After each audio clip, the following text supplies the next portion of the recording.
Ay, kayo pala ang bagong lipat dito. Narinig ko lang kasi kay Kuya Haji na meron nga daw tumingin sa unit na ito. Ilan kayong titira? 3 lang kami. Ako, mister ko at anak namin na si Phoebe. Ah, yun bang batang cute na nakita kong patakbo-takbo dito kanina? Oo. Ang aga-aga nga kasing gumising kanina dahil papasok sa trabaho ang daddy niya. Saan nga pala nagtatrabaho ang mister mo? Sa bangko siya nagtatrabaho. Wow, bigatin pala ang mister mo. Hindi naman. Siya nga pala, dyan sa Unit A lang kami nakatira. 4 naman kami dyan. Call center agent sa Maynila ang asawa ko at lingguhan lang ang uwi. Kaya kami lang ng 2 kong anak ang laging nandyan. Ang layo naman ng trabaho ng asawa mo. Bakit hindi na lang kayo doon mangupahan? Dati sa Tondo kami nakatira sa mga biyanan ko. Kaya lang ang hirap makisama. Kaya sabi ko sa asawa ko, bumukod na lang kami. Taga rito naman kami ng pamilya ko. Matagal na siguro kayo dito, no? Ay, oo. Kami ang unang umupa dito. Swerte nyo, dito kayo napadpad. Mabait ang landlord natin. Oo nga. Mukhang mabait si Kuya Haji. Alam mo, matagal ng byudo yun. Ah, talaga? Kaya pala siya lang ang nakausap namin nung maghanap kami ng mauupahan. Naku, napahaba na ang kwentuhan natin. Hindi pa pala ako nakakapagpakilala. Ako nga pala si Cora. Ako naman si Dayan. Sige, maiwan na kita ha. May ginagawa ka yata. Kapag may kailangan ka, puntahan mo lang ako sa unit ko. Ang problema sa mga inggitera tingin lagi sa'yo kakumpetensya sa lahat ng bagay. Kung ano makita gustong gayahin kahit mabaon sa utang. Sa huli ikaw pa ang palalabasing masama at puro panlalait pa ang lalabas sa bibig. Iwasan na mainggit at matuto na maging masaya sa tagumpay ng iba. Magandang araw, Miss Gwen. Isa rin po ako sa masugid na taga-subaybay ng inyong channel. Ako nga pala si Dayan. 30 years old, may asawa at may isang anak. Mula kami sa probinsya ng Samar ng asawa ko. Pero kasalukuyan kami nakatira dito sa Cavite dahil sa trabaho niya. Dahil sa pakikinig sa inyong channel, nainganyo na rin ako na magpadala ng sulat hangon sa aking karanasan. Gusto ko lang ibahagi ang isang pangyayari sa buhay ko sa dati naming inupahan. Sana magsilbing aral to sa mga taong hindi mapigilan ng inggit sa katawan. Napa-enroll mo na ba si Phoebe? Baka sa 1 linggo na. Nag-iisip kasi ako kung dito na lang natin siya ipa-enroll. Ay, di ba nag-usap na tayo sa bagay na ito? Ay, bakit nagbago na naman ang isip mo?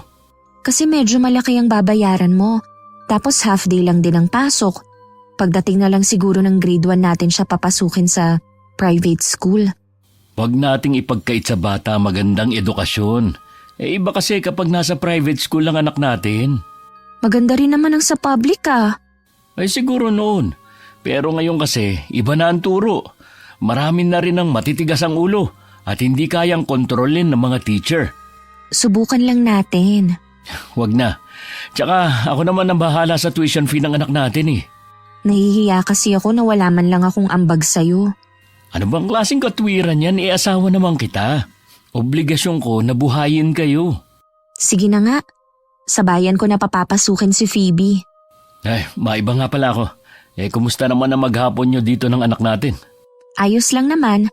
Tama nga yung landlord, tahimik naman dito. Tsaka sa araw, halos walang tao dahil mga nasa trabaho ang mga umuupa. Swerte na nga rin tayo dahil nakahanap tayo ng mura lang na paupahan. Hindi naman natin kasi kailangan ng malaking bahay. Tama lang to sa atin. Oo nga, may nakilala na nga ako dito eh. Yung sa Unit A nakatira. Call center sa Maynila, nagtatrabaho ang asawa. Sila lang ng mga anak niyang naiiwan sa kanila. Mabuti, meron ka na agad kakilala. Hindi ka na masyadong maiinip. Kilala mo naman ako, hindi naman masyadong nakikipag-usap sa mga kapitbahay eh. Mas gusto kong gumawa dito sa loob ng bahay at magpahinga pagkatapos. Mabait naman ba yung nagpakilala sa yung kapitbahay natin? Okay naman siyang kausap. 1 beses ko pa lang siyang nakausap kaya hindi ko masasabi kung talagang mabait. Sa bayan ko na nga lang in-enroll si Phoebe gaya ng gusto ng asawa ko. Binayaran ko na rin ng buo ang tuition fee at pati ang mga libro na gagamitin. Babalik na lang ako 1 linggo bago ang unang araw ng pasukan para naman sa orientation. Dumaan na rin ako sa palengke para makabili ng ulam namin para sa 1 linggo. Pagdating sa bahay, hinayaan ko muna maglaro si Phoebe sa harapan ng tinutuluyan namin habang inaayos ko ang mga pinamili ko. Ilang sandali lang lumabas na rin ako para tingnan ang ginagawa niya. Nakita ko naman si Cora na lumabas ng unit nila. Lumabas rin pala kayo kaninang mag-ina? Halos sabay lang tayo eh. Kararating lang din namin. Oo, galing kaming bayan. Namili na rin ako ng ulam namin para sa 1 linggo. Ako naman, kinumpleto ko na mga gamit ng mga anak ko. 2 linggo na lang kasi pasukan na. Grabe ang mamahal na mga school supply ngayon. Yung mga anak ko ubod pa ng arte. Gusto sa mall pa bibili. Pamahal na nga talaga ang bilihin ngayon. Anong grade na nga pala sa pasukan ng anak mo? Sina Aisha at Ram kasi grade 3 at grade 4 na sa pasukan. Kinder pa lang sa pasukan si Phoebe. Si Ma'am Susan ang magiging teacher niya. Hindi ko pa alam kung sinong magiging teacher ni Phoebe eh. Sa orientation ko pa malalaman. Dito na nag-aaral ang mga anak ko, kaya kilala ko na ang mga teacher dyan. Sa bayan ko kasi in-enroll ang anak ko. Buti tinanggap kayo sa Central. May eskwelahan naman dito sa atin. Tapos dito pa kayo naka-address. Sa private school ko siya in-enroll. Kaya pala. Bakit naman sa private pa? Pareho lang naman ang turo. Ang asawa ko kasi ang nagdesisyon nun. Buti kaya ninyo ang tuition fee. Sabi ng asawa ko, hindi naman daw ganun kalaki ang sahod ng bank teller. Sapat naman para sa pangangailangan namin. Para sa akin mas magagaling pa rin ang mga teacher sa public dahil mga pasado sa board. Sa private, kadalasan dyan, kagagraduate lang. Hindi lang naman kasi kalidad sa pagtuturo ang gusto namin sa isang eskwelahan. Sa public kasi, maliban sa marami ng estudyante, aminin natin ang dami ng pasaway at hindi na makontrol ng mga teacher. Hindi rin. Nasa bata naman yun. Mga anak ko, sinasabihan ko na lumaban kapag meron ng bully sa kanila. Ginagalang ko naman ang opinyon mo sa bagay na yan. Kami kasing mag-asawa, priority namin kung saan mapapabuti ang anak namin. Wala naman akong kakaibang napapansin kay Cora maliban sa pagiging madaldal niya. May pagkatsismosa din siya dahil lahat ng buhay ng mga nakatira sa ibang unit na ikwento na niya. Maging kung saan sila nagtatrabaho at kung magkano ang sinasahod nila. Maging ang mga dating nakatira doon at kung ano ang dahilan ng pag-alis. Tuwing umuwi ang asawa ko, nababanggit ko sa kanya ang usapan namin ni Cora. Kita ko agad na hindi niya gusto ang ginagawa ng kapitbahay namin. Ayaw kasi ni Mark na pinag-uusapan ang buhay ng iba. May pagkatsismosa pala ang kapitbahay natin. Mag-iingat ka sa pagkukwento sa kanya. Baka mamaya pagtalikod mo, ikaw naman ang ichismis niya sa ibang tao. Hindi naman ako nagkukwento tungkol sa personal nating buhay. Kung meron siyang ikukwento, totoo naman at wala akong masamang sinabi sa kanya. Maliban na lang siguro kung ibang ikukwento niya sa ibang tao. Naalala mo bang sinabi ni inay noon? Ang chismosa daw, kapatid ng inggitera.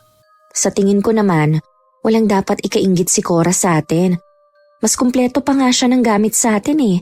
Nakita ko kasi nung minsang dinalhan ko siya ng ulam. Di mabuti. Minsan makipagkwentuhan ka rin sa kanya.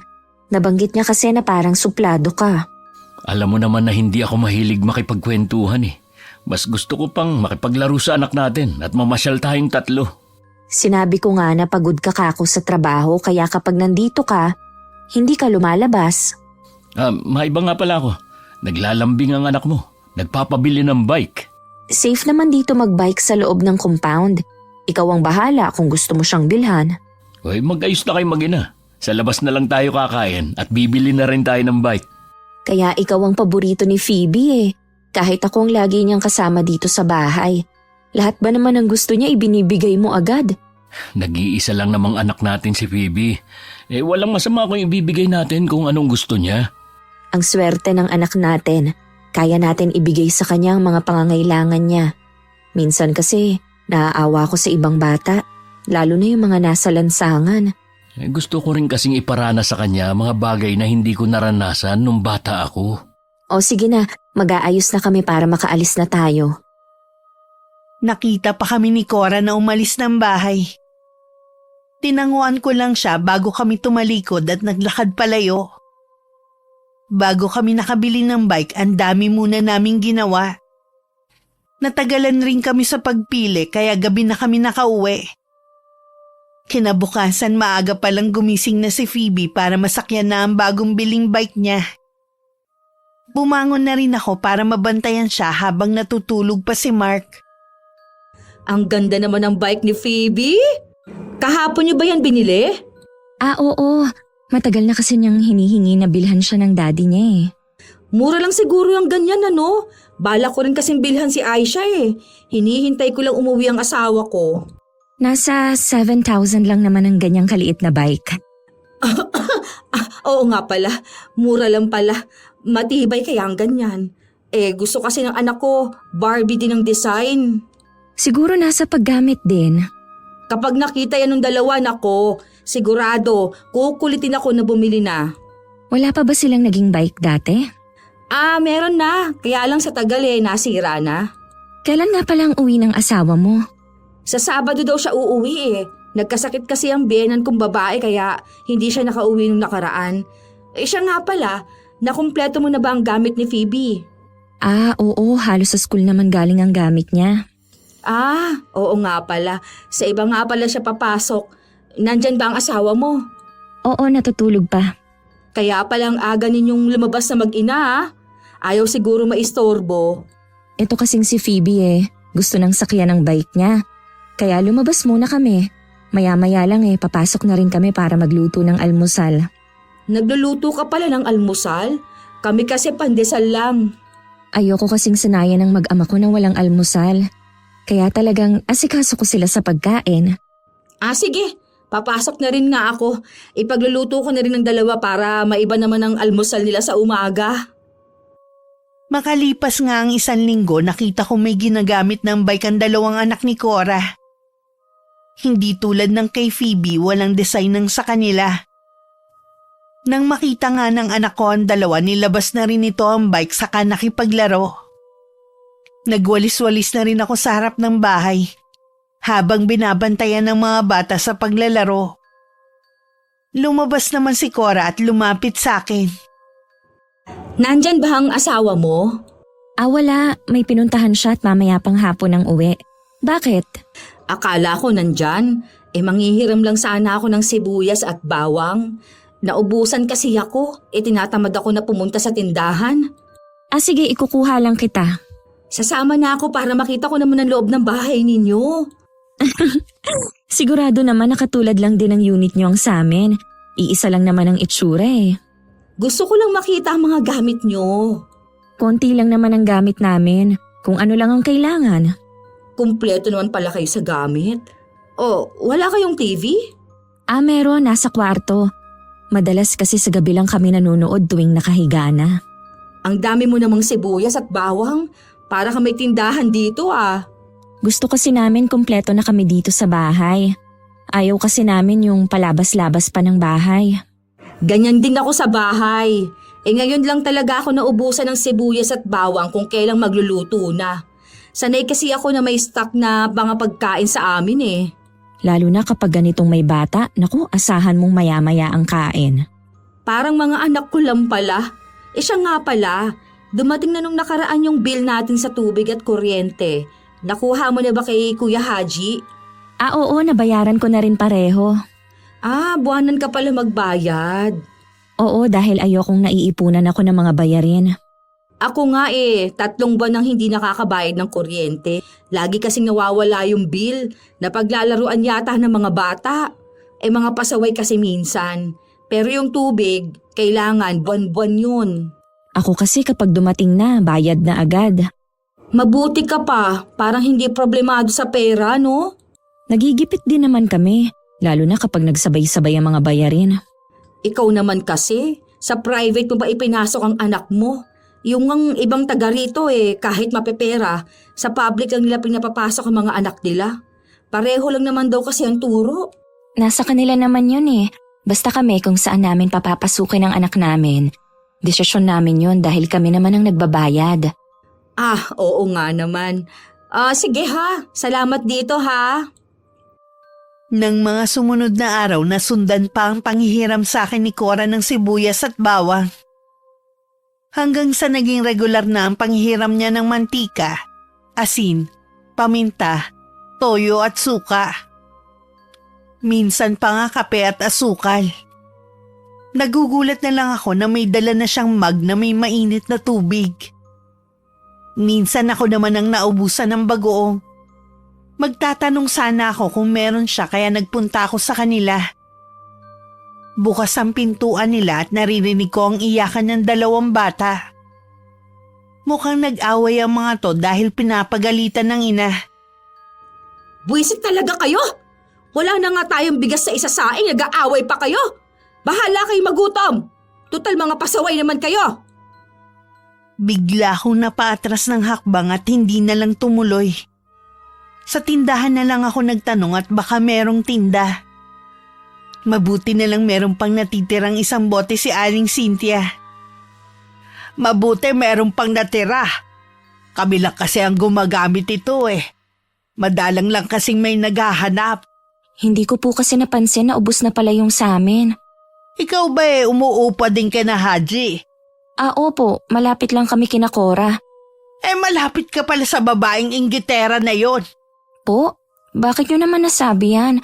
Mukha naman pong mabait si Cora. Siyempre, bago ka lang dito kaya mabait siya sa'yo.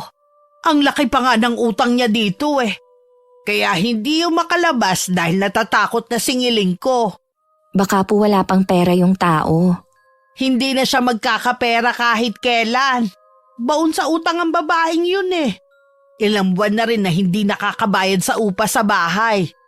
Kaliwat kanan din ang utang sa mga taga rito. Hindi ko po alam na baon pala siya sa utang. Paano nga kasi? Lahat ng makitang meron ng ibang tao gusto niya meron din siya. Uutang para makabili. Ganun po ba? Hindi ko po kasi alam ang tungkol sa ugali niyang yan. Nako, mag-iingat ka sa babaeng yun. Sa umpisa lang siya maayos makisama. Oras na hindi ka na niya masabayan at hindi makuha ang gusto, sisiraan ka na sa ibang tao. Salamat po sa paalala. Sige po, Aling Cynthia. Magluluto pa po kasi ako eh. Hanggang sa makauwi ako, iniisip ko pa rin ang mga sinabi ni Aling Cynthia sa akin. Naalala ko rin ang narinig kong sinabi ni Cora sa mga anak na wala na silang sasaingin. Kaya naman pagkatapos kong magluto, dinalhan ko sila ng ulam. Nagdala na rin ako ng bigas sa kanila. Bukas pa rin ang pinto ng bahay nila. At naglalaro ang 2 bata sa tapat. Agad nilang tinawag ang ina nang makita nila ako. Nakasimangot pa nang lumabas ang ina. Pero biglang nagbago ang mood nito nang makita akong may dalang mangkok ng umuusok pang ulam. Nag-abala ka pa talaga. May bigas pa talaga ha. Narinig kasi kita kanina na wala nang sasaingin. Kaya dinalhan na kita. Masama kasi ang pakiramdam ko eh. Kaya hindi ako makapunta sa palengke ngayon para bumili ng bigas namin. Hinihintay ko rin ang asawa ko. Sabi ngayon darating eh. Galing din pala ako sa tindahan ni Aling Cynthia. May binili kasi ako. Meron bang sinabi sa'yo ang matandang yun? Huwag kang maniniwala ha. Mahilig talagang manira yun. Kung totoo naman ang sinasabi, bakit kailangan mong ipagkaila? Kung sangkaterba kung utang ang chismis niya sa'yo, lahat naman nagkakautang, hindi lang naman ako. Baka nga pati ikaw may utang din. Wala naman talaga akong pakialam sa utang mo. Nag-aalala lang ako sa mga anak mo dahil sa narinig ko kanina. Ngayon lang naman nangyari na hindi sila nakakain eh, dahil nga hindi ako makaalis ng bahay. Kaya pala ang papayat nila. Huwag mo sanang masamain dahil sa edad kasi nilang yan, hindi normal ang katawan nila. Sino ka para sabihin yan sa akin ha? Doktor ka ba ha? Hindi, pero... Hindi naman pala eh. Bakit ka nakikialam? Hindi porke dinalahan mo ako ng bigas at ulam at binibigyan mo ako ng rekado ng mga nakaraang araw, may karapatan ka ng makialam sa buhay namin. Pasensya ka na. Hindi naman yun ang intensyon ko eh.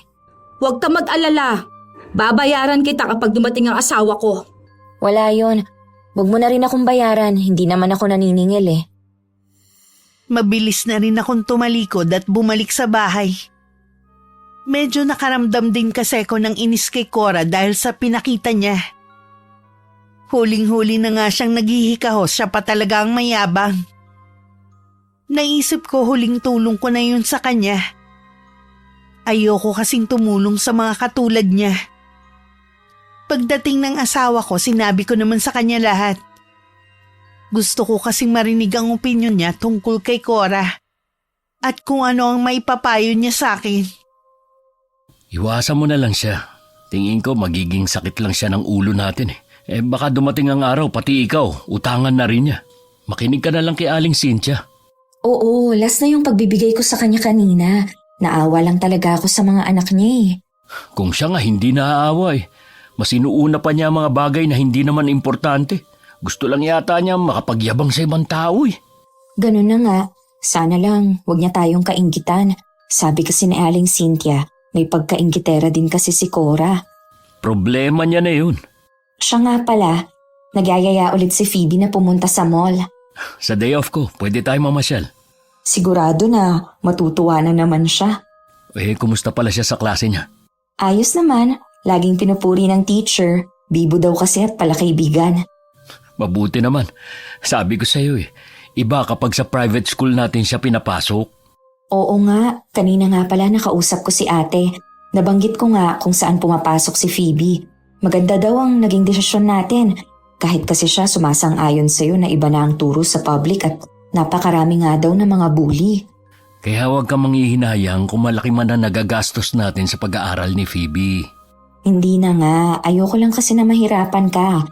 Parang gusto ko na nga rin bumalik sa pagtatrabaho eh. Huwag kang magmadali. Papayagan naman kita kapag medyo malaki na si Phoebe. Mahirap naman kasing ipagkatiwala siya sa ibang tao. Yun nga din ang iniisip ko.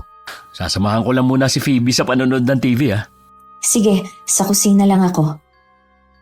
Nang mga sumunod na araw, ako madalas na mapagtanungan ng kolektor tungkol kay Cora.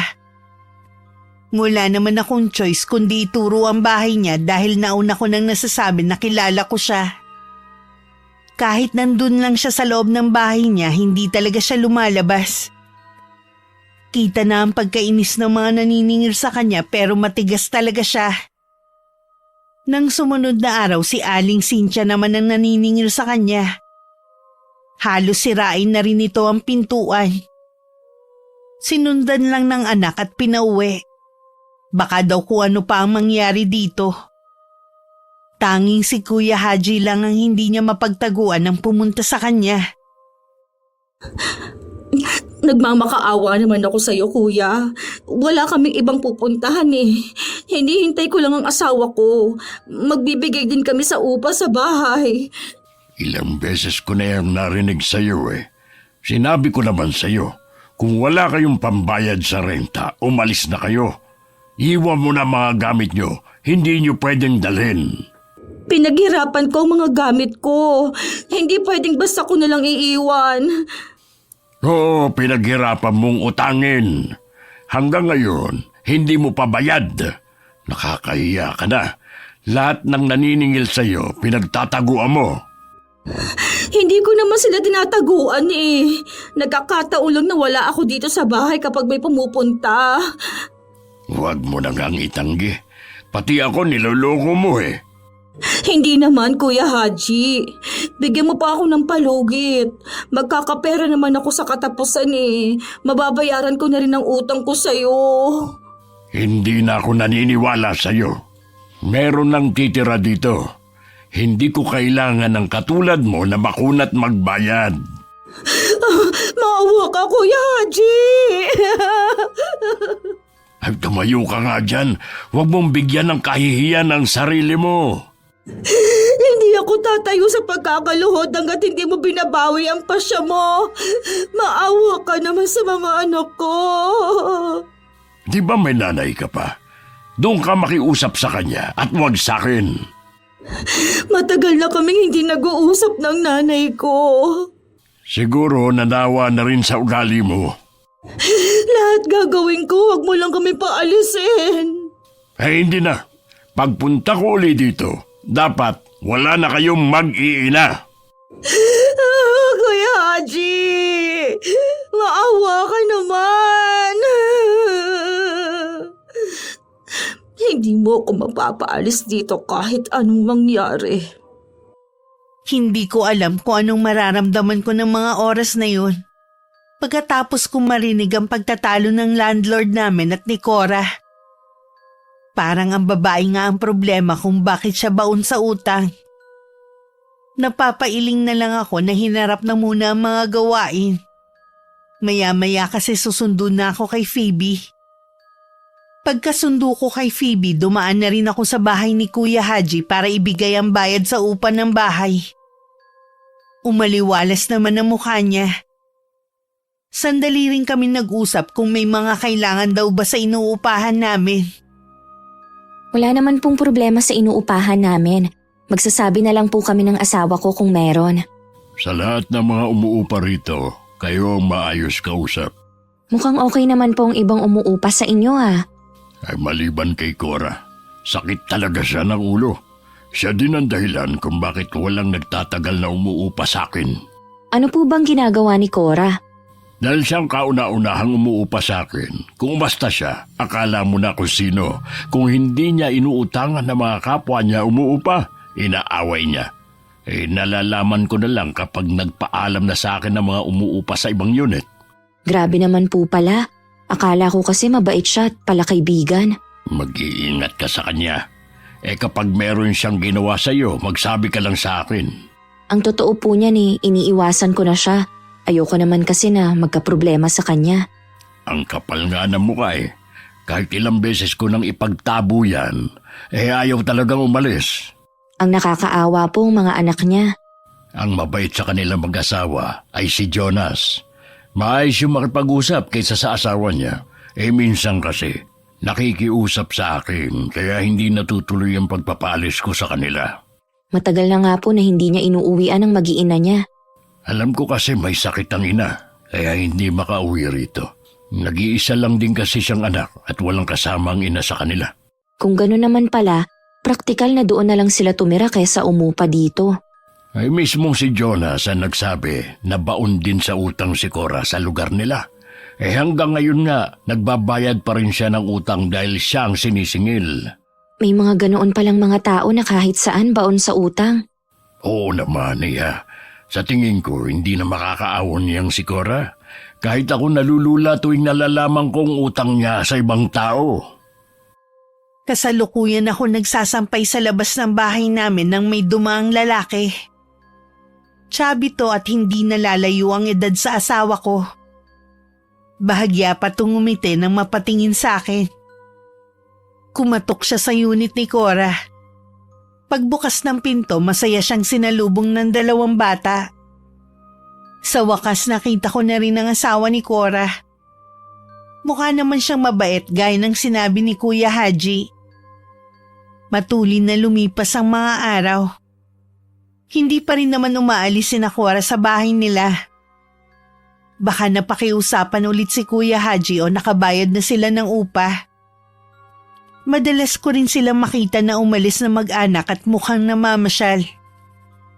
Dahil abala rin naman ako sa gawaing bahay at pakikipagkwentuhan sa nanay ko sa cellphone, hindi ko na malayan na lumipas na naman ang 1 buwan. Bakit nandito ka sa labas? May hinihintay kasi ako. May parcel kasi akong paparating. Alam mo, mas okay pa rin na ikaw mismo ang bibili kaysa sa online. Madalas kasi na mali, sira o palpak ang ipadadala sa'yo. Sa tagal ko nang nagpapadeliver, wala pa namang palpak sa nabibili ko. Tinatamad na rin kasi akong lumabas pa. Maselan kasi ako sa mga binibili ko, kaya mas gusto ko na ako mismong makakakita. Nasa iyo naman yun Uy, siya nga pala, yung utang ko sa'yo sa ibang pagkakataon na ha. Sabi ko naman sa'yo, hindi mo na kailangang bayaran pa. Naku, hindi pwede na hindi ko babayaran yun. Basta kapag nagkapera ulit ako, bibigyan kita. Sige, ikaw ang bahala. Matanong nga pala kita, mahilig ka rin bang mag-loan sa mga nagpapautang? Kahit nun pa, hindi ko ugali na mangutang. Ayoko kasi ng sakit ng ulo.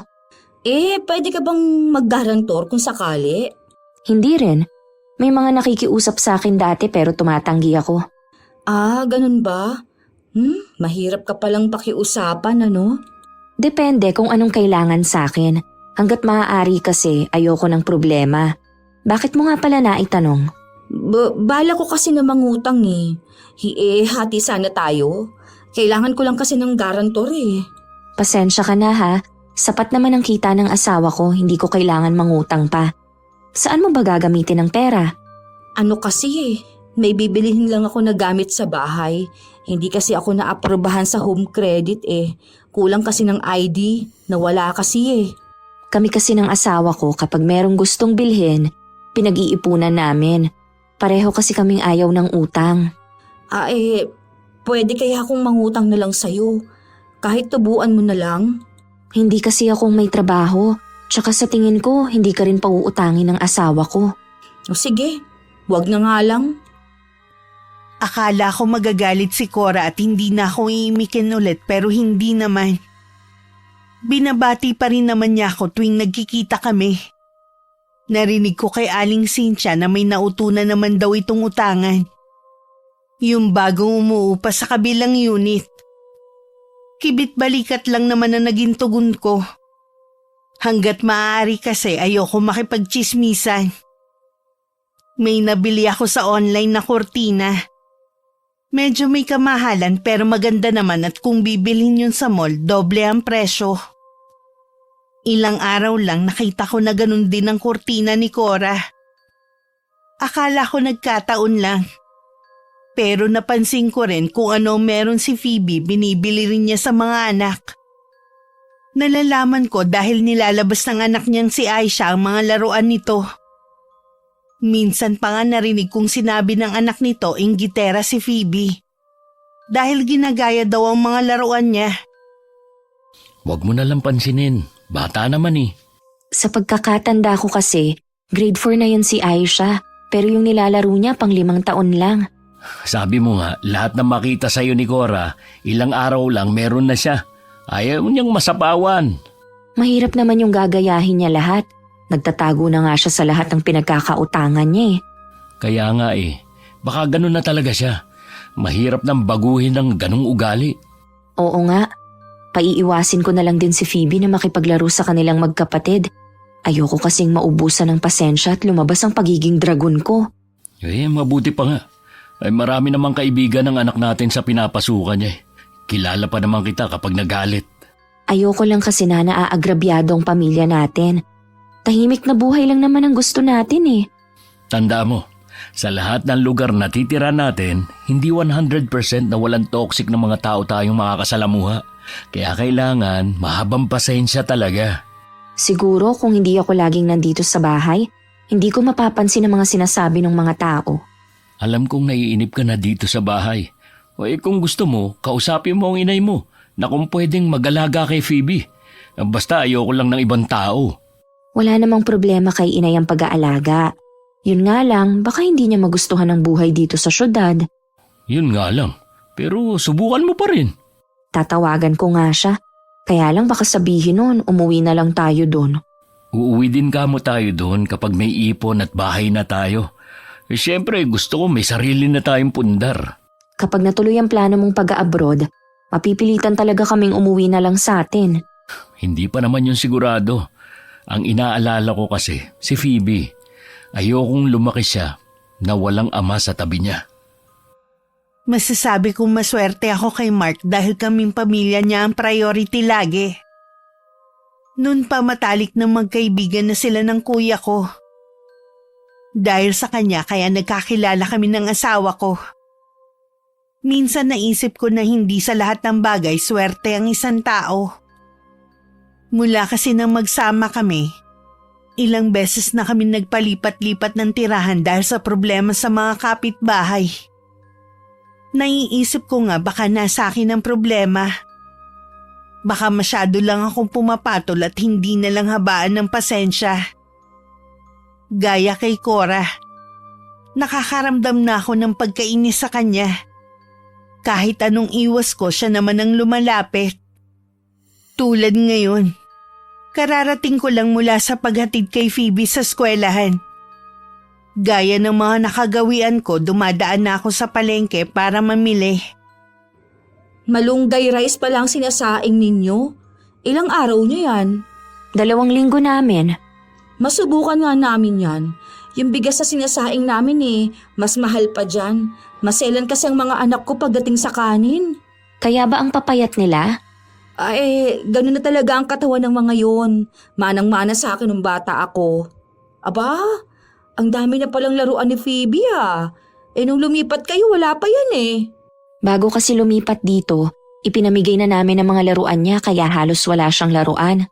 Busy yata sa pag-aaral no? Hindi ko na kasi nakikita na nakikipaglaro sa mga anak ko. Mas gusto niyang maglaro mag-isa o di kaya mag-drawing sa kwarto pagka-uwi. Nako, wag mong sanayin na laging nasa loob ng bahay si Phoebe. Dapat sa edad niya natututo siyang makipagkaibigan. Kita mong mga anak ko, lahat kaibigan. Lagi pa silang iniimbita kapag may birthday party dito. Samantalang kayo, ni minsan, hindi pa yata naiimbita. Ayos lang naman, dahil lagi naman siyang naiimbita ng mga kaklase niya. Hindi ba kayo nahihirapan sa pagpapaaral kay Phoebe? Ang mahal pala sa pinapasukan niya, sabi ng kumari ko.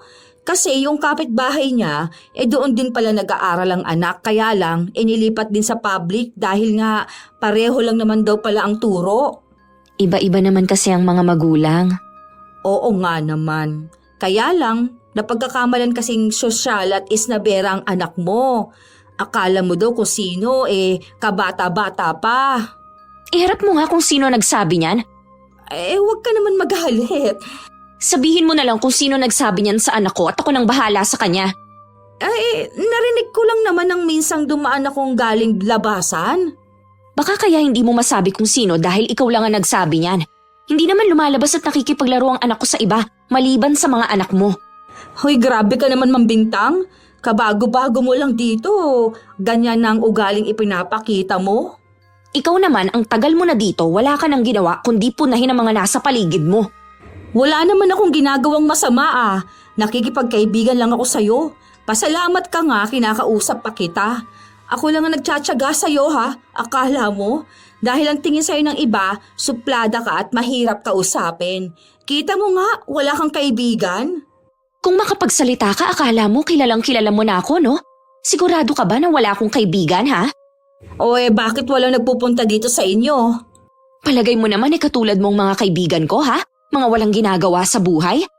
Alam mo, ang yabang mo. Porque wala ka lang utang at hindi nahuhuli sa pagbabayad ng upe. Ganyan ka na umasta sa akin? Mabuti pa, umuwi ka na lang.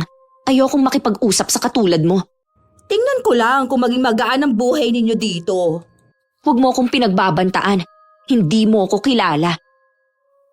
Umiral na naman ang pagiging mapagpatul ko. Sa inis ko, imbes sa labas na lang kami magkita-kita ng mga kaibigan ko, sa bahay ko na lang sila pinapunta. Kaya lang naman hindi ko sila mapapunta nung mga nakaraan dahil iniisip ko ang mga kapitbahay. Ayoko kasing makaabala dahil alam ko ang ilan sa kanila. Sa gabi nagtatrabaho at kailangan ng pahinga sa araw. Bago naman ang araw ng pagpunta ng 4 kong kaibigan, nagpaalam muna ako kay Kuya Haji. Pumayag naman siya dahil karapatan ko naman daw yun. At hindi siya mahigpit sa mga bisita. Habang nagkukwentuhan kami sa labas ng bahay ko, padaan-daan naman si Cora. Hindi na nga rin maipinta ang mukha niya. Ilang beses pa niyang binalibag ang pinto ng bahay niya. Hindi naman namin yun pinansin ng mga kaibigan ko. Kinabukasan, paggising ko, narinig ko sina Kuya Haji at Cora na nag-uusap sa tapat mismo ng pinto namin. Haya na siya. Kausapin niyo. Akala mo, sila lang nakatira sa compound na ito Ano bang ikinagagalit mo, ha? Nagtatanong ka pa talaga? Ang ingay niyo kahapon ng mga kaibigan mo? Yun ba? Sino bang naistorbo namin? Ikaw ba? Ang layo mo kaya sa amin. Kahit magsigawan kami, hindi mo maririnig. Hindi nga ako, yung mga katabi mo. Sino sa kanila? Sabihin mo. O bakit hindi mo maituro? Ituro mo kung sino sa mga katabi ko. Kakatukin ko sila at kakausapin. Kayo na lang ni Kuya Haji ang mag-usap. Kabago-bago mo lang dito, akala mo kung sino ka na? Sa inis ko at gulat nila, isa-isa kong kinatok ang mga katabi kong unit. At nagtanong kung naabala ko ba sila at kung totoong nagrereklamo sila. Yung 2 unit wala daw sila kahapon at gabi na nang makauwi. Ang isa naman tulog na tulog daw at walang namamalayan. Nang balikan ko ang 2, hindi makatingin sa akin si Cora. Narinig niyo naman ang mga sinabi nila. Walang naistorbo sa kanila. Kaya sinong tinutukoy mo ha, Cora? May gagawin pa pala ako sa bahay. Subukan mo lang tumalikod, hihilahin ko yung buhok mo. Ano bang problema mo, ha? Ikaw ang problema ko. Bakit ka gumagawa ng kwento? Hindi ko alam ang sinasabi mo, no? Harap-harapan nagsisinungaling ka. Ikaw nga, Cora, wag mo nang pakialaman ng mga kapitbahay mo. Ang hilig mong gumawa ng gulo. Oras na umalis ang pamilyang ito rito. Pati ikaw, magbalot-balot na rin ang gamit at umalis na rin dito. Hindi niyo ako pwedeng paalisin. Nagbabayad naman kami, ha? Nagbabayad nga kayo pero inaabot naman ng ilang buwan. Hindi ka ba nahihiya, ha? Alam niyo naman ang kalagayan namin kaya minsan nalilate kami sa pagbabayad. Puro na nga lang ako awa sa iyo eh. Ang ginagawa mo, ginugulo mo ang maayos magbayad. Ano, gusto mo na naman may umalis dahil naiinggit ka sa nakikita mo sa kanila, ha? Ano naman ang kainggit-inggit sa kanila? Kahit sa bangko pa nagtatrabaho ang asawa niya, mas di hamak naman na mas malaki ang sahod ng asawa ko. Malaki naman pala eh. Di bayaran nyo na ang balanse nyo sa upa. Huwag ka mag-alala, Kuya Haji. Pag uwi ni Jonas, babayaran na namin lahat. Puro ka lang naman yabang eh. Pagdating naman ng asawa mo, makikiusap na naman siya. Wala akong magagawa doon dahil siya naman na may hawak ng sahod niya. Hayaan ka na naman sa katwiran mo. Samantalang ikaw naman ang dahilan kung bakit lubog kayo sa utang. Pinapahiya niyo naman ako Ay tama lang. Baka sakaling tablang ka. Makauwi na nga. Ang aga-aga ay nasisira ang araw ko.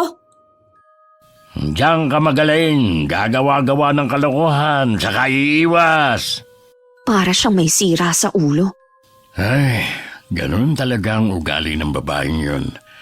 Kaya kung napapansin mo, ilag sa kanya ang mga umuupa rito. Kung patuloy niya kaming guguluhin, mapipilitan po kaming humanap ng ibang bahay. Huwag naman, Iha. Pagdating ng asawa niya, kakausapin ko para pagsabihan ng babaeng yan. Sige po, umaasa ako na magagawa niyo ng paraan para hindi na kami guluhin na Cora. Kapag nagyayayang gustong magbike at maglaro ng anak ko, dinadala ko na lang siya sa park. Sa hapon sumasabay na kami sa pag-uwi kay Mark.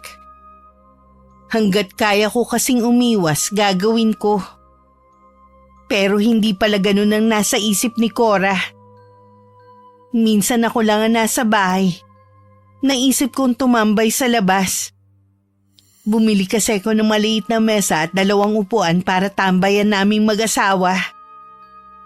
Ilang araw nga lang meron na rin nun si Cora. Naiiling na lang ako at hindi na lang pinansin. Ang kapal ng mga feeling mayaman. Wala naman sariling bahay. Kung hindi siya marunong makisama, doon siya sa malayo. Aanhin mo naman ang maraming pera at nabibili ang gusto, kung wala naman kaibigan at kakampi. Ang lungkot naman ng buhay niya. Oo nga, wala nga pumapansin dyan kapag naglalakad sa labas. Ni hindi nga maimbita ng mga taga rito Paano akala mo kung sino na? Porke sa bangko lang nagtatrabaho ang asawa. Tawag dyan, mayabang.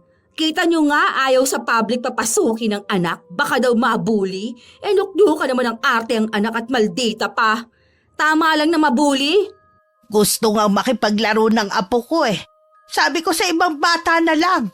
Wag lang sa maarte na yon. Sipain ko pa ang batang yun kapag nakita ko sa labas nang makita niyang hinahanap.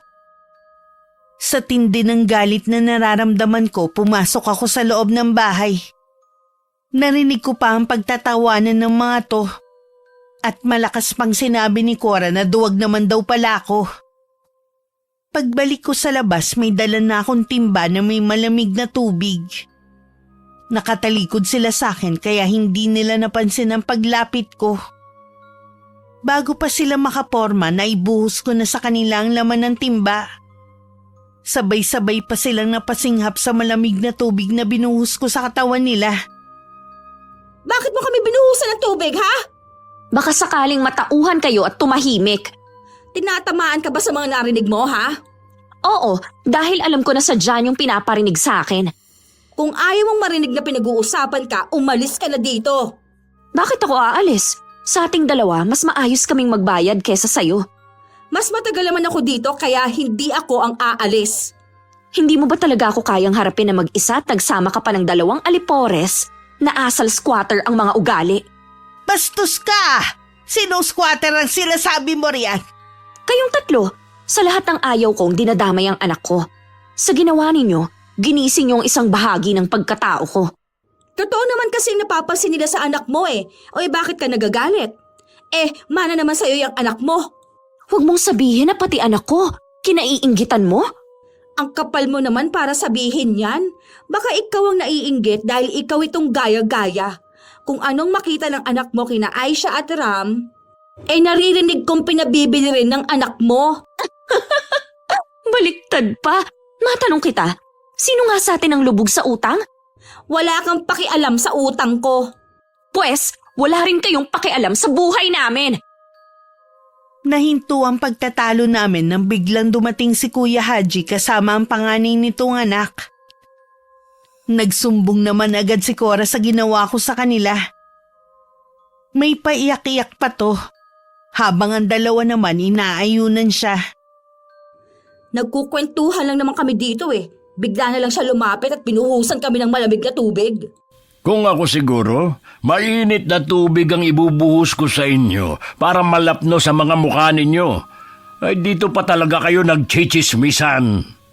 Bakit siya pa ang kinakampihan? Panoorin mo ang video sa cellphone ko. Sige nga, kahit sino iinit ulo eh.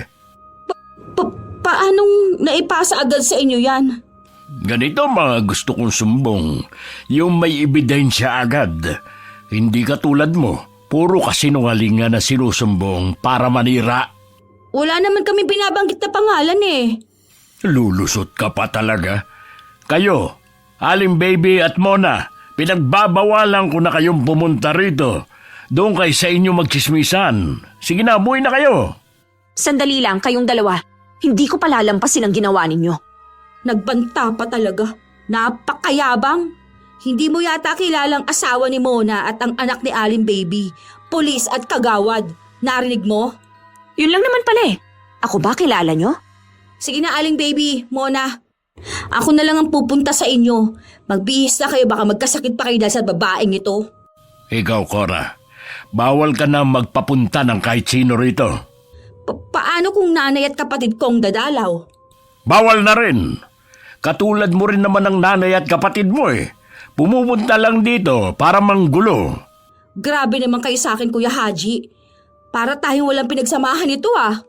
Ay, wag mo na akong dramahan. Hindi mo na ako madadala. Hindi pa tayo tapos ah. Mali ka ng ginawa mo kina Aling Baby at Mona. Lagot ka sa kanila. Mukha ba akong nasisindak ha? Tingnan ko lang kung hanggang saan ang yabang mo. Ilang araw din naging tahimik ang paligid. May mga pagkakataon na tinatangka pa rin pumasok ni na Aling Baby at Mona sa loob ng compound pero maya-maya lang. Dumarating na si Kuya Haji.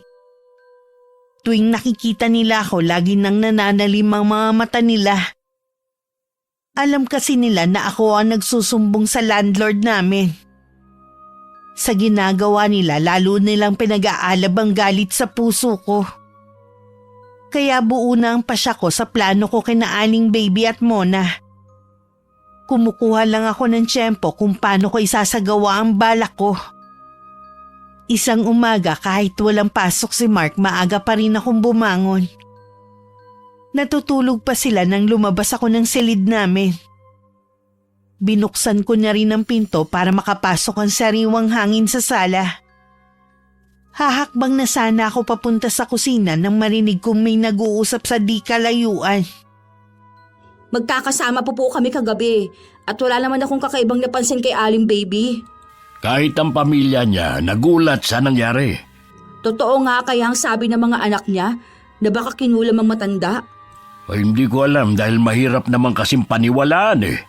Malakas nga si Aling Baby. Imposibleng hindi yun dadaing sa mga anak kung may nararamdaman sa katawan. Tsaka, biglaan naman ang pagkamatay niya. At yung paglabas sa mga uod sa ilong at bibig niya paano niyo ipapaliwanag? Sa kanila mo na lang itanong ang bagay na yan dahil hindi ko rin alam. Sino kaya ang gumawa nun kay Aling Baby? Hindi man lang pinatawad ang matanda. Sa dami ng mga nakaaway niya, mahirap na lang basta magturo. Ang hirap pa naman makahanap ng magaling na albularyo sa panahon ngayon. Kailangan pang humanap sa malalayong probinsya. Kaya ikaw, maging aral na sa'yo nangyari kay Aling Baby. Baka mamaya ikaw nang sumunod. Wala naman akong nakakaaway. Lahat naman kasundo ko dito. Ay mahirap paniwalaan na sinasabi mo. Nagbago na ako. Sana nga. Dahil kapag meron pang nagreklamo sa akin, kahit lumuhod ka uli sa harapan ko, paalisin na kita rito. Sa totoo lang, ni katiting na awa kasi wala na akong nararamdaman sa inyo na mga anak mo. Huwag niyo naman idamay ang mga anak ko. Eh bakit ikaw? Pati anak ni Dayan dinadamay mo. Kung galit ka sa nanay, huwag mo nang idamay ang bata. Wala na nga akong pakialam sa kanila eh. Dapat lang na huwag mo na silang pakialaman. Intindihin mo na lang ang mga utang mo. 1 linggo ang lumipas, si Mona naman na napabalitan nagkasakit at naisugod pa sa ospital. Pero hindi rin naisalba ang buhay nito. Naghatid yun ng takot sa pamilya niya at sa mga kapitbahay. May pagkakahalintulad kasi ang paraan ng pagkamatay nito kay Aling Baby. Ayon sa asawa, pagkatapos mawalan ng buhay, tsaka naglabasan ng mga buhay na uod sa ilong at bibig nito. Naging palaisipan yun kay Cora. Malakas talaga ang kutob niya na kinulam ang dalawa. Nakaramdam din siya ng takot para sa sarili. Ilang beses kasi sumasagi sa kanya na baka siya na ang susunod. Ako ang taong pinaghihinalaan niya dahil sa pagbabanta ko sa kanila noon. May kailangan ka ba? Nasa loob ba si Dayan? Umalis siya eh. Nakipagkita sa mga kaibigan niya. Anong oras kaya siya uuwi? Naku, hindi ko lang alam. Baka gabihin siya. Kung may kailangan ka, ako na lang magsasabi. Nabalitaan niyo na ba ang nangyari kay Mona? Wala na rin siya. May nabalitaan nga ako na may patay dito sa lugar natin pero hindi ko naman kasi yun kilala eh. Ang asawa mo, kilala si Mona. Yun lang bang sasabihin mo? May itatanong sana ako. Saan ang probinsya niyo? Ha? Bakit kailangan mo itanong? Wala naman. Gusto ko lang malaman. Pasensya na, hindi ako basta-basta nagbibigay na impormasyon. Parang probinsya lang? Sa iyo ko nga sabihin eh. Baka naman kasi meron kayong tinatago kaya ayaw mong sabihin. Baka gusto mong sabihin ko kay Kuya Haji na nanggugulo ka na naman dito. Nanggugulo na pala ako sa lagay na to? Sa lahat kasi ng ayoko yun namimilit eh. Sige, hindi na ako magtatanong. Kaya ako lang naman naisipang tanungin ang probinsya ninyo dahil may hinala kami na kulam ang ikinamatay ni Aling Baby at Mona. Ang ibig mo sabihin, kami ang pinaghihinalaan mo na nagpakulam sa kanila? Hindi naman sa ganun. Si Dayan kasi, nagbanta sa amin nun eh. Mukha ba mangkukulam ang asawa ko? Ha? Siya lang kasi nagbanta sa amin nun. Sigurado ka ba dyan? Sa ugali nyo kasi, marami ang pwedeng magbanta sa inyo. Tsaka kayo lang naman ang bago dito eh. Sa totoo lang, nakakaabala ka na. Pasensya na ha, pero umalis ka na. Pareho talaga kayo ng asawa mo. Palalampasin na lang sana ni Mark ang ginawa ni Cora. Kaya lang naisip niya na baka ipagkalat pa nito na mangkukulam ako. Pinuntahan niya si Kuya Haji at sinabi ang problema. Nangako naman ang landlord namin na kakausapin si Cora. Samantala, hindi naman mapakali si Cora sa bahay niya. Malakas kasi ang kutob niya na ako ang nasa likod na nangyari sa dalawa. Nagulat pa siya nang may biglang kumatok sa pinto.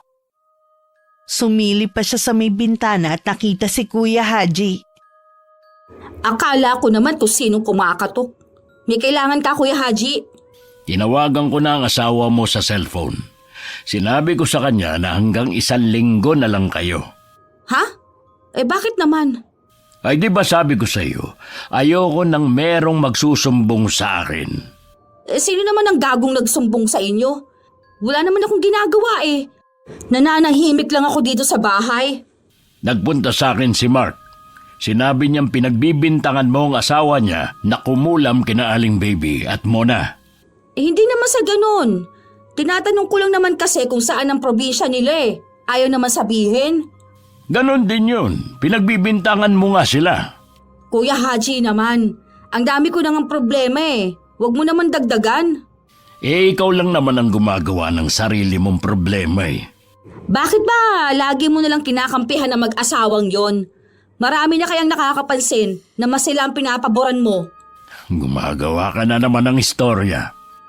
Nakikiusap naman ako, Kuya Haji. Huwag mo naman kaming paalisin. Pumayag na naman ang asawa mo. Pati kasi siya nahihiya na sa ginagawa mo. Kung pang-aalisin mo kami dito, saan naman kami pupunta? Ang plano ng asawa mo na iuwi na kayo ng Tondo. Ayoko doon. Ang hirap kayang pakisamahan ng biyenan ko.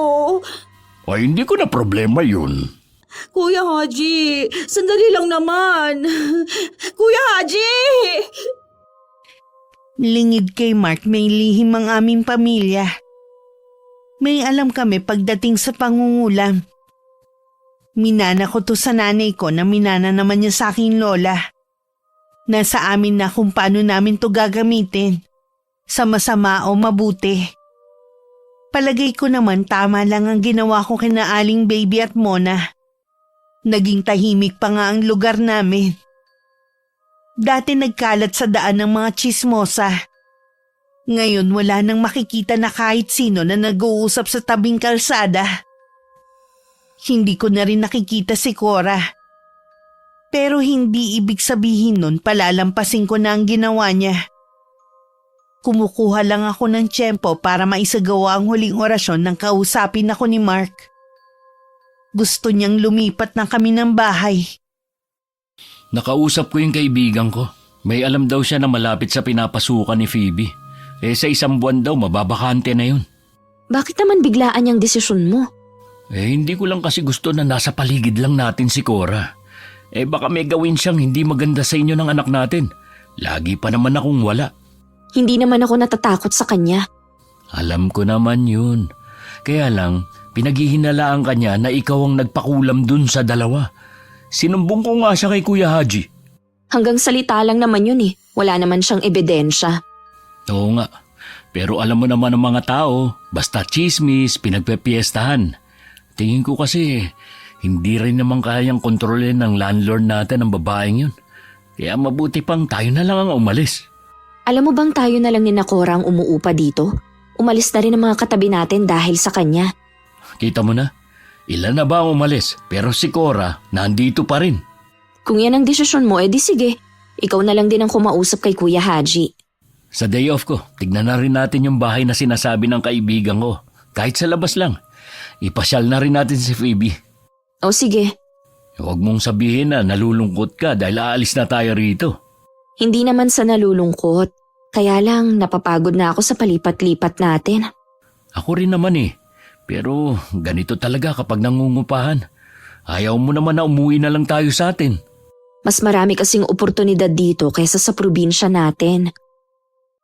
Napansin ko nitong mga nagdaang araw na si Aisha lang ang pumapasok sa eskwelahan at wala si Ram. Hindi naman ako nag-isip na baka may sakit ito. Dati kasi nabanggit ni Cora na tamad ang anak na pumasok. Hindi naman daw niya pinipilit kapag ayaw. Kaya ganun na lang ang gulat namin ni Mark. Nang dumaan sa tapat namin si Cora buhat ang anak habang umiiyak. Nagkatinginan pa kami ng asawa ko at sinundan pa nga niya ito ng tingin hanggang makalabas ng compound. Ano kaya nangyari? Baka naman may sakit si Ram. Kita mo naman ang katawan ng dalawang bata, halos butot balat na lang. Sana naman hindi ganun kagrabe ang nangyari. Nakakaawa pa rin eh. Hayaan mo na lang sila. Hindi na natin problema yun. Nawalan ka na talaga ng amor kahit sa mga bata, no? Kilala mo naman ako kapag nagalit, diba? Wala akong pakialam kung nakakaawa pa ang bata. Ang nakikita ko ang walang yang si Cora. Tingin ko nga sa'yo, para kang tumanda sa lugar na to. Nagkaroon kasi ng kulubot ang noo mo eh. Nakakalimutan ko lang maglagay ng cream sa mukha. Ang dami ko kasing iniisip eh. Konting tiis na lang, aalis na rin tayo dito. Nakausap mo na ba si Kuya Haji? Dumaan ako sa bahay niya, walang tao eh. Sa ibang araw na lang siguro. Isara mo na nga yung pintuan para wala tayong nakikita na dumadaan. Pumasok din muna ako sa banyo at nanalamin. Tama nga si Mark. Nagkaroon ng kulubot ang noo ko. Hindi yun mahahalata sa unang tingin. Ganun ang nangyayari kapag nagsasagawa ako ng orasyon. Huling beses ko na rin naman yun gagawin. Ayoko naman makasanayan ng ganung gawain. Kasalanan pa rin naman yun sa Diyos. Pero ang hirap lang kasing pigilang gumante lalo na may kakayanan naman ako. Kinabukasan ng umaga, lumabas muna ako ng bahay para makasagap ng sariwang hangin. Nang makita kong lumabas din si Cora, tumalikod na ako para pumasok sa loob. Pero tinawag niya ako. Sandali lang naman, Dayan. Kamusta na ang anak mo? Kinakitaan siya ng bukol sa sikmura eh. Sabi ng doktor, kailangan daw operahan eh. Ganun ba? Kapag na-opera naman gagaling na naman ang anak mo. Ang problema kasi, kailangan namin siya ilipat. Wala kasing doktor doon na pwedeng mag-opera eh. Di ilipat ninyo. Ganun na nga lang ang gagawin namin. Umuwi nga lang ako para kumuha ng gamit namin mag-ine. Si Aisha nga, dinala ko muna sa nanay ko. Bahala na kung hindi na muna siya makakapasok. Ganun talaga ang buhay. Lahat ng tao may pinagdadaanan. Dayan, baka naman meron ka dyan kahit magkano. Pandagdag lang sa gastusin namin. Walang-wala talaga ako eh. Pasensya ka na. Pero kapag binigyan kita, ipagkakalat mo pang mayabang ako at kaya kong magbigay ng tulong. Kalimutan na sana natin na nangyari. Paano kung ayaw ko? Masyado naman palang matigas ang puso mo. Matigas talaga. Lalo na kapag dinamay ang anak ko. Hindi ko nakukuhang magpatawad. May anak ka din. Paano kung sa kanya mangyari ang nangyari kay Ram? Kung sa anak mo nangyari na pagsalitaan nyo ng hindi maganda, anong mararamdaman mo bilang ina? Oh, natahimik ka na naman. Patay naman na yung dalawa. Dapat kinakalimutan mo na mga nangyaring yun. Bakit ba kasi lumapit-lapit pa ako sa'yo eh? Ewan ko sa'yo. Nananahimik kasi ako dito basta ka lang lumapit at tinawag ako. Nagbabaka sakali lang naman ako kung makakahingi ako ng tulong eh. Kahit meron ako, hindi kita bibigyan. Sigurado naman ako, kung magkapalit tayo ng sitwasyon, hindi mo rin ako tutulungan. Tahimik lang na umalis si Cora, dala ang may kalakihang bag. Hindi ko alam na narinig pala ni Mark ang mga sinabi ko sa babae. Napapailing na lang siya at saka lumapit sa akin. Sana binigyan mo kahit magkano yung tao. Kahit para sa bata lang. Sana ikaw ang nagbigay. Alam ko na masakit ang mga sinabi nila kay Phoebe. Pero dapat, kinakalimutan mo na yun. Alam mo palang masakit Kahit kailan hindi ko siya mapapatawad. Kung hindi mo magagawang magpatawad, sarili mo lang ang pinahihirapan mo. Mabuti pa habulin mo siya at saka mo bigyan. Bakit ba lagi na lang mainit yung ulo mo? Lagi na lang nakakunot ang noo mo. Lagi ka rin nakaangil para bang kaaway mo ko. Pagod lang siguro ako. Hindi mo kailangan puwersahin ang sarili mo dito sa bahay. Magpahinga ka rin. Paano pa kaya kita niyan papayagang magtrabaho kung dito pa lang napapagod ka na? Siguro sa pag-iisip din to. Bakit ba kasi ang hirap makahanap ng lugar na tahimik at walang mga taong pahirap sa buhay? Kung hindi mo na kayang manatili dito, dun muna tayo sa bahay ng kapatid ko. Sila mag-asawa lang naman na nandun Papalayo ka naman sa trabaho at si Phoebe sa pinapasukan. Pansamantala lang naman. Huwag na lang siguro. Ayoko kasing makaabala Sabihin mo lang kapag nagbago ang isip mo, ha? Ilang araw lang umuwi na rin si Cora kasama ng anak at asawa. Hindi ko alam kung naoperahan ba ang anak niya. Habang tumatagal din, sumasama ang pakiramdam ko. Sumasabay pa ang panay parinig ni Cora. Marami kasing tao sa kanila. Dinadalaw ang anak niya. Baka meron na naman magsumbong dyan na marami akong bisita dito. Huwag ka na mag-aksaya ng oras dahil nagpaalam ako kay Kuya Haji ha. Palibasa kasi, walang nakakaalalang dumalaw. Ang sama kasi ng ugali. Hinintay ko lang na umalis ang mga bisita niya at saka ako nagpunta sa kanila. Bukas ang pinto at nakaupo ang asawa niya sa sofa. Pareho pa silang nagulat nang bigla akong sumulpot sa harapan ng pinto nila. Iparinig mo sa akin ngayon ang mga sinasabi mo. Ano bang sinasabi mo dyan?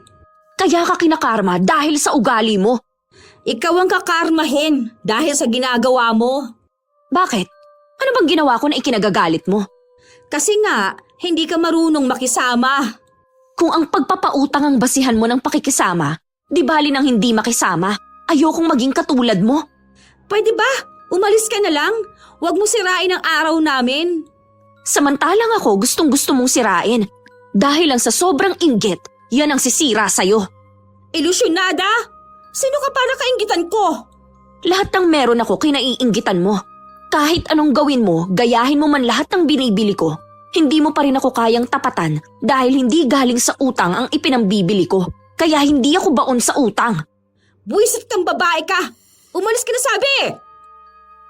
Malakas pa niyang binalibag pa sara ang pinto sa harap ko. Bumalik na lang ako sa bahay namin. Tinitigan ko na lang ang mukha ko sa salamin. Kanina pag alis ni Mark, tinawagan ko si Inay at ipinagtapat ko ang nangyayari. Sabi niya para bumalik sa dati ang itsura ko at hindi tuluyang mangulubot. May kailangan akong bigkasin na orasyon. Nagpaalala din siya na kapag puno ng galit ang puso, baka mas magresulta to ng kapahamakan sa akin. Hindi ko naman na mababawi pa ang ginawa ko kay Cora. Mabuti na rin yun para magtanda siya. Para alam niya na hindi lahat yuyuko sa kanya. Nalaman ko kay Aling Cynthia na hindi naman pala naoperahan ng bata. Niresetahan lang daw to ng gamot. Hindi rin malinaw sa matanda kung ano naging sakit ng anak nito. Para tuloy gusto kong pagdudahan kung para saan ang perang hinihingi ni Cora. Nakausap na rin ng asawa ko si Kuya Haji. Ayaw nitong pumayag na umalis kami. Kakausapin daw niya si Cora. Pero buo na ang pasya naming mag-asawa na lumipat ng bahay. Talaga bang hindi ka titigil, ha? Ano na naman bang sinumbong sa'yo ni Dayan, ha? Walang sinusumbong si Dayan. Nagpaalam na silang mag-asawa na aalis na. Kaya alam ko na meron ka na namang ginawa. Bakit ba akong sinisisi ninyo sa balak nilang pag-alis? OA naman kayo? Wala naman akong ginagawa kundi mag-alaga ng anak kung may sakit eh. Ikaw ang nagdadala ng kamalasan dito sa negosyo ko eh. Tingnan mo nga, wala nang nakatira sa mga unit ko dahil sa'yo. Hindi ko naman kasalanan kung umalis sila, no? Ikaw nga may kasalanan kung bakit umalis sila. Sinabi nila yun bago sila umalis. Ngayon naman, itong mag-asawa na mas maayos pang magbayad sa'yo ang aalis dahil na naman sa'yo. Dapat ikaw ang umalis eh. Maawa naman kayo, Kuya Haji. May sakit ang anak ko tapos palalayasin mo kami. Punong-puno na kasi ako sa'yo eh. Aalis naman kami pero hayaan niyo munang lumakas si Ram. Hindi pa niya kayang bumiyahe. Puro na lang ang mga anak mong dinadahilan mo. Hayaan niyo na lang po siya dito. Kami na lang ang aalis. Eh siya dapat ang umalis at hindi kayo. Naiintindihan ko naman si Cora. Mahirap kasi ang makahanap ng pera na pang down sa lilipatan. Kami naman kahit papano meron. Kahit umalis pa kayo, aalis na rin si Cora dito. Pagod na rin kasi ako magbigay ng awa. Mabait lang kasi ang asawa niya at siyang laging nakikiusap sa akin. Pero sa pagkakataong ito, ayoko na. Kuya Haji naman, maawa ka. Kung gusto mo, ipaglalaban na lang kita para mabawasan ang utang namin sa'yo sa upa. Hindi na. Ang gusto ko, umalis ka na rito. Kuya Haji, teka lang. Hayaan mo na siya. Kasalanan mo rin eh. Pinuno mo naman kasi yung tao. Kahit gaano pa kabait si Kuya Haji, nauubos din ang pasensya niya. Ikaw talaga nagdala ng kamalasan sa lugar na ito at hindi ako. Talaga bang hindi ka marunong magsisi sa mga ginawa mo? Bakit ako magsisisi, ha? Ikaw dapat yon. Akala mo yata hindi ko alam na ikaw ang nagpakulam kina Aling Baby at Mona. Kung ako nga, dapat matakot ka. Dahil baka ikaw ang susunod. Marami akong pinagsabihan sa mga taga rito. Oras na may mangyaring masama sa akin, walang dapat paghinalaan kundi ikaw. Tingnan ko nga kung kakayanin mo. Baka akala mo gaya din sa kanilang magiging kamatayan mo. Dahil mas marami kang kasalanan sa akin, mas matindi ang mararanasan mo. Kung ganon, totoo nga na ikaw ang nagpakulam sa kanila. O bakit nagulat ka yata? Kanina siguradong sigurado ka na ako nga ang nagpakulam sa kanila. Akala ko kasi itatanggi mo eh. Bakit ko pa gagawin? Hindi naman ako katulad mo na sinungaling. At Dayan, Tinatawag ka ng anak mo. Asikasuhin mo muna. Matamis ko pa siyang nginitian bago ako tumalikod at naglakad pabalik ng bahay. Nagtataka naman ang asawa ko kung bakit kailangan ko pang kausapin si Cora. Sinabi ko lang na may gusto lang akong linawin sa kanya bago kami umalis. Si Cora naman lalo naging balisa. Kahit kasi sinabi niya sa asawang bumabagabag sa kanya, hindi naman siya pinaniwalaan. Kaya naman nagpasya na lang siyang kausapin si Kuya Haji. Pinuntahan niya ito at sinabi ko ano ang pinag-usapan namin. Kahit ano pa ang sabihin mo, hindi na magbabago ang isip ko. nag-usap na naman kami ni Jonas. Aalis na rin kami. Ang gusto ko lang paniwalaan mo ko. Kung asawa mo nga, hindi naniniwala sa'yo, ako pa kaya? Siguro, maniniwala lang kayo kapag may nangyari na rin sa akin katulad kina Aling Baby at Mona. Pwede ba? Patahimikin mo na yung dalawa. Ang mga pamilya nga nila, tahimik lang eh. Ikaw naman putak ng putak. Natatakot lang kasi sila magsalita kaya ganun. Samantalang noon, sinabihan mo pa si Dayan na kagawad ang asawa ni Aling Baby at pulis naman ang asawa ni Mona. Oh, nasa na ang tapang nila? Kakausapin ko rin sila mamaya. Pinapalala mo lang ang sitwasyon eh. Aalis na ang mag-asawa. Ano ba ang gusto mo? Katarungan para kina Aling Baby at Mona at para din mapigilan ang pagkulam niya sa akin. Eh di maghanap ka ng albularyo. Huwag mo na akong abalahin pa. Umuupa ako sa inyo. Dapat naman na pagmalasakitan mo ko. Ikaw nga walang magmamalasakit sa akin eh. Puro sakit ng ulong binibigay mo. Huling pabor ko na ito. Tulungan ninyo naman ako na makahanap ng albularyo. Ayoko pa talagang mamatay. Wala akong alam at sa iba ka na lang lumapit. Walang nagawa si Cora nang paalisin na siya ng anak ng landlord namin. Nakikita na kasi nito ang pamumulan ng mukha ng ama. Baka mapano pa to lalo na may alta presyon nito. Bago naman umuwi sa kanila si Cora, nagtanong-tanong naman siya sa mga kakilala niya kung meron silang alam na albularyo. Ang iba sa kanila natatawa na lang at halatang hindi naniniwala sa kanya. Pagdating naman sa bahay nila, iyak na lang siya ng iyak. Hindi naman siya pinapansin ng asawa na napuno na rin sa kanya. Nung gabi sa sala lang siya nahiga. Pero hindi naman siya makatulog. Ang dami niya kasing naririnig. Parang mga nag-uusap na maliliit na boses. Gusto yata ng babaeng yun na masiraan ako ng bait. Hindi ka magtatagumpay sa masama mong balak sa akin. Bigla siyang napatingin sa may bintana. May anino ng tao doon at nasisiguro niyang babae yun dahil mahaba ang buhok at nililipad yun ng hangin. Sa takot na patilin na lang siya ng malakas. Dahilan para magising ang mga kasama niya sa bahay.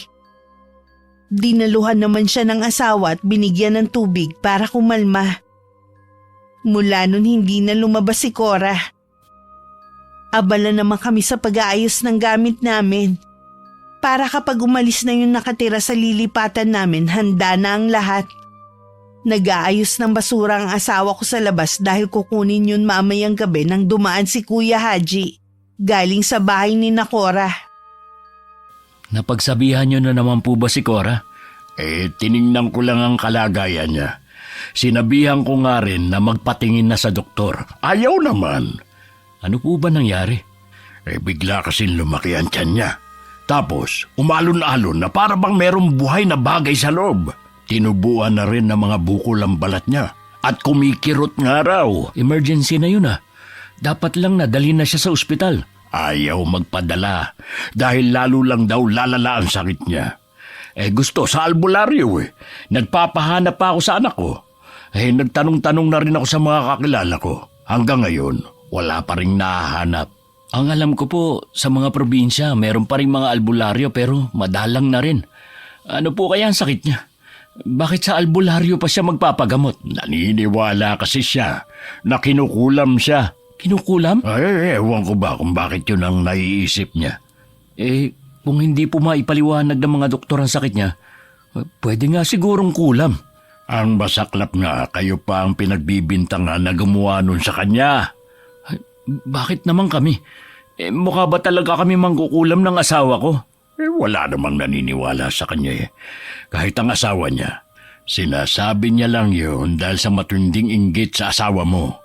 Inamin kasi ni Jonas na ganyang buhay sa inyo ang pangarap ni Cora.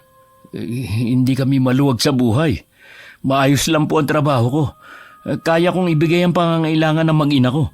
Hindi rin maluho ang asawa ko at hindi rin mahilig mangutang. Sa kagustuhan niya na makisabay sa mga nakikita niya, kasi hodang mabaon pa siya sa utang. Kahit kami pa ang pinagbibintangan niya, hangad ko pa rin ang paggaling niya. Hindi talaga ako nagkamali ng pagkakakilala sa inyo. Alam ko na mabuti kayong tao. Sayang nga lang, kailangan niyo nang umalis. Gusto rin sana namin dito. Yun nga lang, hindi na po matatahimik ang asawa ko. Naiintindihan ko naman. At saka, matatagalan pa ang pag-alis nila rito. Nakakaawa naman kung sa ganyang kalagayan paalisin ko. Sa inyo ko na lang din paabot ang konting tulong sa kanila. Wala naman ako naging reaksyon na magkwento si Mark sa nangyayari sa kapitbahay namin. Sa gabi naririnig namin ng malakas na sigaw ni Cora at ang pagpalahaw nito ng iyak. Mas napaaga rin ang pag-alis namin sa bahay na yun. Kahit na nakalipat na kami, hindi pa rin ako mapakali. Nakukonsensya na siguro ko dahil sa ginawa ko. Tinawagan ko si inay. At sinabi niya na luluwas siya para matingnan ako. Marunong din kasi manggamot si inay. Pag-uwi ni Mark ng hapon, nagkwento siya na nagkita sila ni Kuya Haji. Napag-usapan din daw nila ang kalagayan ni Cora. Nagpapasalamat nga raw siya at nakita niya ako. Malala na daw si Cora.